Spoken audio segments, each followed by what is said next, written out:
Hello students, मैं हूं Akshay sir और आज हम लोग पढ़ेंगे बाइनोमियल कोएफिशिएंट के जो सीरीज होते हैं उनके बारे में। अभी काफ़ी बार जेई में इसके सवाल आते हैं और बच्चों को काफ़ी हार्ड लगते हैं, बट एक्चुअली में अगर आप देखोगे तो एक प्रिटी इजी सवाल होते हैं। Let's start. सबसे पहले मैं बाइनोमियल की जो वन वेरिएबल की सीरीज है वो लिख के स्टार्ट करूंगा। तो लेट्स से वो है 1 + x⁻n। हमें पता है इसका एक्सपांशन होता है, बहुत सिंपल, ये है nc0 plus nc1 into x plus nc2 into x square and so on. ये कहाँ तक जाएगा? ये जाएगा ncn इंटू x⁻n तक। ओके, चलो अभी मैं क्या करूंगा, मैं इस वाली सीरीज में मैं x की वैल्यू 1 सब्सटीट्यूट कर दूंगा। सो इससे क्या होगा, LHS में 1 + 1⁻n हो जाएगा जो कि 2⁻n हो जाएगा। सो मेरे पास आ जाएगा 2⁻n।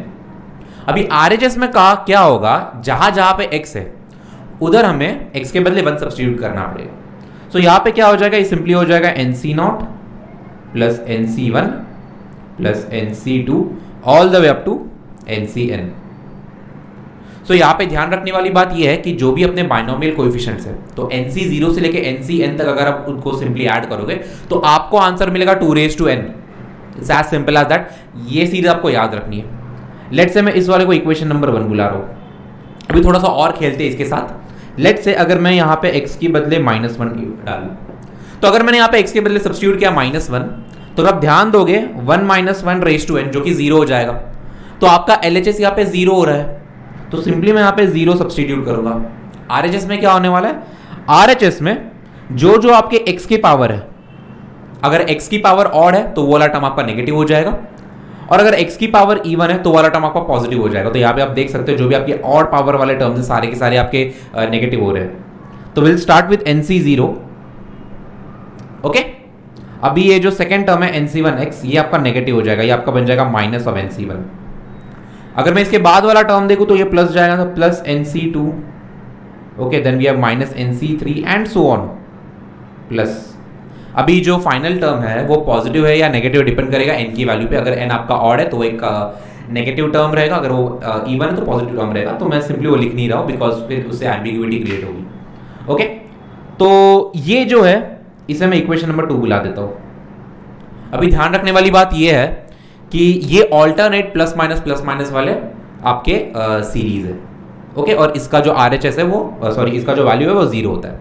अभी मैं क्या करूंगा, मैं equation number 1 plus equation number 2 इन दोनों को मैं ऐड कर दूंगा। इससे क्या होगा, आपके LHS में क्या हो रहा है, LHS में तो 2⁻n आ रहा है बिकॉज 2⁻n + 0 ये सिंपली 2⁻n ये।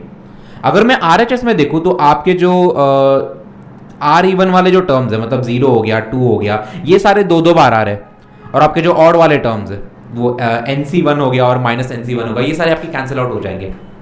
तो एज यू कैन सी यहाँ पे क्या हो जाएगा, मैं 2 कॉमन ले लेता हूँ और सारे इवन वाले, तो nc0 उसके बाद प्लस nc2 उसके बाद प्लस nc4 सो ऑन, ये आ रहा है। तो सिंपली ये जो इवन वाले टर्म्स है इसका वैल्यू अगर मैं 2 इधर नीचे लेके आ जाऊंगा तो 2⁻n डिवाइडेड बाय 2 आपका 2⁻n-1 हो जाएगा। तो ये हमें यहाँ पे अदर सीरीज मिल रही है, तो 2⁻n-1 ये क्या हो जाएगा, nc0 plus nc2 plus nc4 plus nc6 and so on. तो सारे आपके जो भी इवन टर्म्स, अगर आप इवन टर्म्स को ऐड करोगे तो आपको आंसर आएगा 2⁻n-1। लेट्स से इस वाले को मैं इक्वेशन नंबर 3 बुला रहा हूं। परफेक्ट। अभी मैं क्या करूंगा, मैं इक्वेशन नंबर 2 और इक्वेशन नंबर 3 को ऐड करूंगा। ओके, लेट्स ऐड अच्छा एक काम करेंगे, इक्वेशन नंबर 1 और इक्वेशन नंबर 3 को सब्ट्रैक्ट करेंगे, 1 - 3 करेंगे, इससे और एक इंटरेस्टिंग की जाएगी। तो यहां पर मैं कर रहा हूं 1 - 3। अच्छा, 1 - 3 में क्यों कर रहा हूं, लेट्स से 1 - 3 करने से क्या होने वाला है, 1 में हमारे सारे के सारे टर्म्स है और 3 में हमारे सिर्फ even number of even terms है। तो यहां पर क्या होगा, अगर मैं सब्ट्रैक्ट करूंगा तो जो कॉमन टर्म्स है वो तो कट जाएंगे और जो ऑड टर्म जो बच गए थे वो रह जाएंगे। ओके, और आपके LHS में क्या होने वाला है, LHS में 2⁻n - 2⁻n-1 बचेगा। सो यहाँ पे सिंपली मैं लिखूंगा 2⁻n - 2⁻n-1, ये आपका क्या हो जाएगा, सिंपली जैसे मैं देख सकता हूं NC0 minus N C not, तो एन सी नॉट आपका कैंसिल आउट हो जाएगा। फिर एन सी वन, और यहाँ पे तो एन सी वन का कोई टर्म है ही नहीं, तो सिंपली मेरे पास आ रहा है एन सी वन। उसके बाद N C two minus N C two, तो एन सी टू के टर्म्स आपके कैंसिल आउट हो रहे हैं। फिर एन सी थ्री, यहाँ पे एन सी थ्री का टर्म है ही नहीं, तो सिंपली यहाँ पे मुझे एन सी थ्री मिलेगा, तो एन सी थ्री। तो जैसे आप देख सकते हैं यहाँ पे हमें सिर्फ ऑड नंबर ऑफ टर्म्स मिलने वाले, फिर मैं बोल सकता हूँ कि ऑड टर्म्स मिलने वाले, तो मैं N C one plus N C three plus N C five plus N C seven and so on. अभी थोड़ा सा LHS को सिंप्लीफाई करना है। LHS में मैं क्या करूंगा, LHS में मैं इस वाले को अगर मैं देखूं तो मैं 2n-1 इसमें से कॉमन ले सकता हूं। अगर हमने इसमें से 2n-1 कॉमन लिया तो अंदर क्या बचेगा, अंदर यहाँ पे बचेगा 2 - 1 जो कि आपका 1 ही होता है। एंड सिंपली ये जो भी आपकी सीरीज निकल के आ रही है वो उसका आंसर 2n-1 ही बच जाएगा। तो ये मैं फिर से एक बार लिख देता हूँ ये सीरीज, तो 2n-1 अगर मैं करूँ तो सिंपली यहाँ पे क्या आ जाएगा, यहाँ पर आ जाएगा NC1 plus NC3 plus NC5 plus NC7 and so on. इसे मैं इक्वेशन नंबर 4 बोल देता हूँ। तो जैसा आप देख सकते हो आपके जो इवन टर्म्स का एडिशन है वो भी आपका 2n-1 है, और आपके जो ऑड टर्म्स का एडिशन है वो भी आपका 2n-1 है। तो एक बार फिर से रिकॉल कर देते हैं, आपके जो भी सारे बाइनोमियल कोएफिशिएंट्स का अगर मैं एडिशन करूं तो दैट इज सिंपली 2n। अगर ऑल्टरनेट प्लस माइनस साइन करके अगर मैं उस सीरीज को समेशन करूं तो उसका आंसर 0 है। उसके बाद जो सारे इवन टर्म्स है NC0 फिर NC2 फिर NC4 एंड सो ऑन, इनका जो एडिशन है दैट इज 2n-1, और जो सारे ऑड टर्म्स है उनका भी अगर आप एडिशन देखोगे तो उनका भी एडिशन इज 2n-1। ठीक है, अभी ऐसे ही करके अलग अलग करके आप मैनिपुलेट कर सकते हो सीरीज को। आपको एक इंटरेस्टिंग चीज बताता हूं मैं यहाँ पे। लेट्स से हमारा जो फर्स्ट इक्वेशन है उसमें मैं x के बदले i डाल रहा हूं। अभी ये बहुत इंटरेस्टिंग है, i क्या है, i इज नथिंग बट आपका स्क्वायर रूट ऑफ -1। ओके, यहाँ पे अभी हम कॉम्प्लेक्स डोमेन में घुस रहे हैं, तो आपको समझ में आ जाएगा कि कॉम्प्लेक्स डोमेन में चीजें कितनी इंटरेस्टिंग हो जाती है और कितने अच्छे आप सीरीज इसमें इवेल्युएट कर सकते हो। एंड बिलीव में मैं अभी तक डिफरेंशिएशन पे नहीं आया हूँ। डिफरेंशिएट और इंटीग्रेट करके हम तो और भी बढ़िया सीरीज जनरेट कर सकते हैं, वो भी देख लेंगे। चलो, लेकिन सबसे पहले हम थोड़ा कॉम्प्लेक्स डोमेन देख लेते हैं। x के बदले में i सब्स्टिट्यूट कर दूंगा, तो जैसे आप देखो LHS में 1 + i⁴n बच जाएगा। आई होप आपके कॉम्प्लेक्स नंबर्स की नॉलेज थोड़ी बेटर है, एज सच नहीं, आपको जो बेसिक कॉम्प्लेक्स नंबर्स है D Morgan's theorem and all दो स्टफ, ये आपको आना चाहिए। तो LHS में आ जाएगा 1 + i⁴n। अब यहाँ से काफ़ी इंटरेस्टिंग हो जाएगा। सबसे पहला टर्म तो आपका NC0 ही है, आपका दूसरा टर्म होता है NC1x, तो ये बन जाएगा NC1 × i। यहाँ पे आपका एक complex number imaginary term i यहाँ पे आ रहा है, ठीक है। फिर प्लस आपका सेकेंड टर्म हो जाएगा NC2, यहाँ पे आ जाएगा i का स्क्वायर। फिर आपका थर्ड टर्म हो जाएगा NC3 और यहाँ पे आ जाएगा i का क्यूब। आपका फोर्थ टर्म हो जाएगा NC4 और यहाँ पे आ जाएगा i⁴। अभी यहाँ पे थोड़े और टर्म्स लिखने पड़ेंगे बिकॉज यहाँ पे थोड़ा हम लोग को रियल और इमेजिनरी पार्ट को सेपरेट करना पड़ेगा। लेट्स सी, तो यहाँ पे मैं लिखूंगा plus NC5 i⁵, then we have NC6 i⁶ plus NC7 i⁵, and then finally we have plus NC8 i⁵ and so on. तो ये चलता जाएगा, सारा नहीं लिखूंगा लेकिन मैंने थोड़े से एक्स्ट्रा टर्म्स लिख दिए बिकॉज यहाँ पे जरूरत पड़ने वाली है। ओके, अभी ध्यान देने वाली बात यह है आपको i के पावर्स पता होने चाहिए। मैं यहाँ पे लिख देता हूँ चाहिए तो, अगर आपको नहीं पता होंगे तो यहाँ पे छोटा सा नोट में लिख देता हूँ। आपका जो i⁴ तो आपका i ही होने वाला है, देन आपका i का स्क्वायर इज -1, देन आपका i का क्यूब इज i² × i, तो -1 × i is simply -i, and then आपका i⁴ इज 1। और ये साइकिल आपका चलता जाएगा, आपके 4 के वे में साइकिल आपका चलता जाता है। फॉर एग्जांपल अगर मैं i⁵ करूँ तो ये सिंपली i होने वाला है, अगर मैं i⁶ करूँ तो ये -1 होने वाला है, i⁵ करूँ तो ये आपका -i होने वाला है, एंड अगेन i⁵ आपका 1 होने वाला है। तो ये 4 के साइकिल में यहाँ पे रिपीटेशन चलते रहते हैं। तो ये कॉम्प्लेक्स वाला रूल, कॉम्प्लेक्स नंबर्स का ये रूल हम यहाँ पे अप्लाई करने वाले हैं, ठीक है। चलो, तो यहाँ पर क्या होने वाला है, सबसे पहले मैं लिखूंगा NC0, उसके बाद ये हो रहा है आपका plus i times NC1 plus i times NC1, उसके बाद ये i का स्क्वायर इज -1, तो यहाँ पे आ जाएगा -NC2। जैसे आप देख सकते हो इसका इमेजिनरी टर्म चला गया है, हम यही करने वाले, रियल पार्ट और इमेजिनरी पार्ट को सेपरेट करने वाले और इससे हम अपनी सीरीज जनरेट करेंगे। ओके, देन अगला टर्म अगर मैं देखो NC3 तो i का क्यूब माइनस i होता है, तो यहाँ पे बन जाएगा माइनस ऑफ i फिर NC3, देन i⁴ तो 1 ही होता है तो प्लस NC4। अगला टर्म अगर मैं देखूँ तो प्लस i⁵ आपका i होता है तो i टाइम्स NC5, i⁶ आपका -1 होता है तो माइनस NC6, i�7 आपका माइनस i होता है तो minus i times NC7 and i�8 anyways आपका 1 होता है तो यहाँ पे प्लस NC8। दैट्स इट, आपका सीरीज यहाँ पे चलता जाएगा, अभी हमें ज़्यादा लिखने की जरूरत नहीं। अभी हम यहाँ पे क्या करेंगे, रियल पार्ट और इमेजिनरी पार्ट को सेपरेट कर देंगे। जैसे आप देखते हैं मैं यहाँ पे रियल पार्ट को अंडरलाइन करूँगा तो ये हमारा रियल पार्ट है, ये हमारा रियल टर्म है, अगेन ये भी हमारा रियल टर्म है, real term and real term. तो हम लोग क्या करेंगे, रियल टर्म को एक साइड में लिखेंगे और इमेजिनरी टर्म को अलग साइड में लिखेंगे। तो स्टार्ट करते हैं। सबसे पहले अगर मैं देखूँ तो यहाँ पर आ रहा है NC0, then I have minus NC2, then I have plus NC4, then I have minus NC6 and finally I have plus NC8। तो अगला टर्म होने वाला है minus NC10 and so on. तो आप देख सकते हो यहाँ पे सिर्फ इवन टर्म्स है और यहाँ पे ऑल्टरनेट प्लस माइनस है। तो ये आपका रियल पार्ट हो गया। इमेजिनरी पार्ट के लिए मैं क्या करूंगा, सबसे पहले मैं i कॉमन ले लूंगा और i कॉमन लेके क्या बन रहा है यहाँ पे, i कॉमन लेके first of all I have NC1, then I have minus NC3, then I have plus NC5, then I have minus NC7। अगला टर्म ऑफकोर्स क्या होने वाला, अगला टर्म आपको होने वाला है plus NC9 and so on. तो ये वाला जो इमेजिनरी पार्ट जो है यहाँ पे, imaginary term is nothing but आपके ऑड टर्म्स है, लेकिन यहाँ पे again alternate minus plus sign.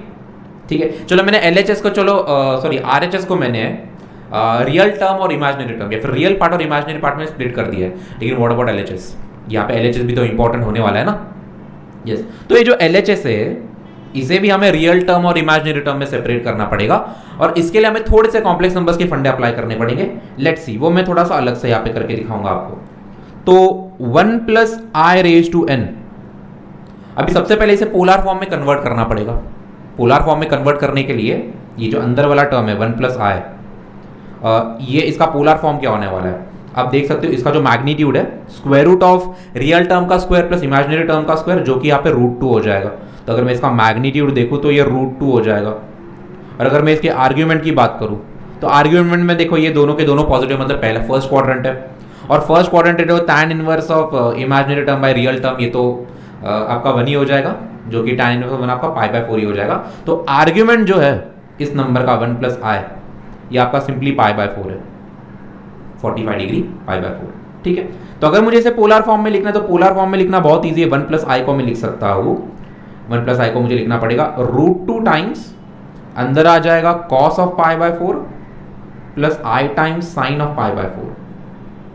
देखो यहाँ पे पोलर फॉर्म में लिखने से एडवांटेज क्या हो गया, यहीं पे ये स्प्लिट हो गया है, लेकिन यहाँ पे 1 + i⁴n है।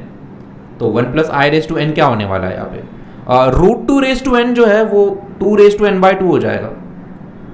ओके, बिकॉज इसकी पावर हाफ है तो n और हाफ मल्टीप्लाई करूंगा तो n/2 हो जाएगा।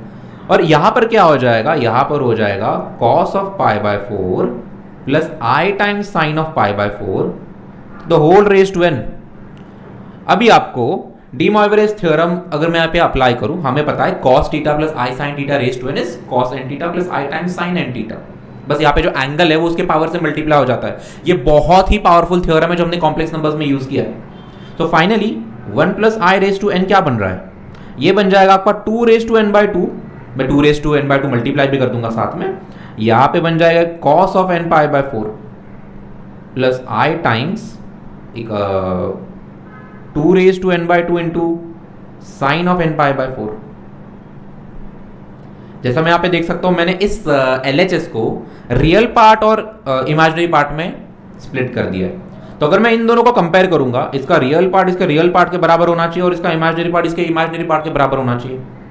तो जैसा देखा हमने RHS में जो रियल पार्ट था इट इज सिंपली आपके इवन टर्म्स है विद ऑल्टरनेट प्लस माइनस।